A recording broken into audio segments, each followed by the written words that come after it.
শীতের সিজনে নানান ধরনের শাকসবজির পাশাপাশি পেঁয়াজ কলিটা কিন্তু দারুণ একটা জায়গা দখল করে নিয়েছে।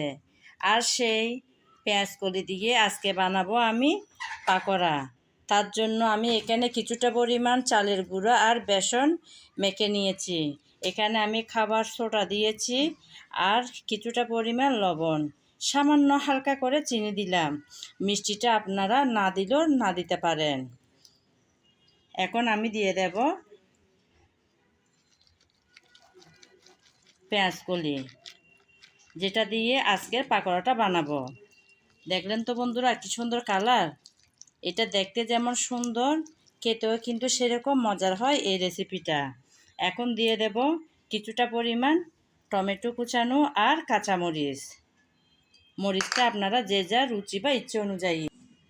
এখন সবগুলো একসাথে ভালো করে মিশিয়ে নিতে হবে।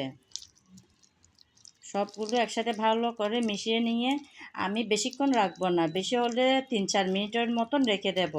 তারপর আমি চুলায় ভেজে নেব, রেখে দেব 3-4 মিনিটের জন্য। 3-4 মিনিট পর এসে দেখলাম সুন্দর ম্যারিনেট হয়ে গেল। পেঁয়াজ কলির পাকোড়া বানানোর জন্য চুলায় আমি আগে থেকে তেল বসিয়ে রেখেছিলাম।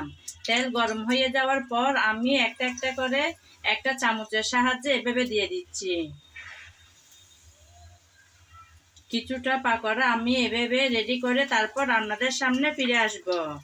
এই শীতের সিজনে চাইলে আমরা মাঝে মধ্যে এরকম পাকোড়া খেতে পারি, মন্দ হয় না কিন্তু খেতে। বাচ্চারা, ছোট বড় সবাই কিন্তু পছন্দ করবে।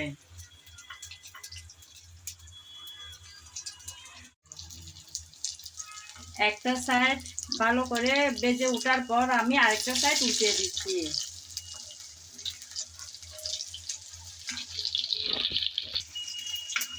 একটা একটা করে সবগুলো আমি উঠিয়ে দিলাম। আবারও অপেক্ষা করব যাতে সবগুলো ভালো করে ভাজা হয়।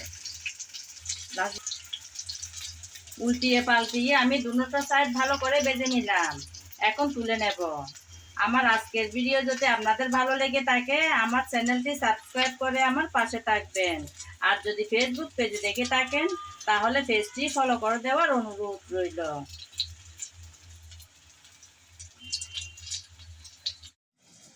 রেডি হয়ে গেল বন্ধুরা মজাদার আজকের পেঁয়াজ কলি দিয়ে পাকোড়া। চাইলে আপনারা একবার ট্রাই করতে পারেন, অনেক মজাদার কিন্তু।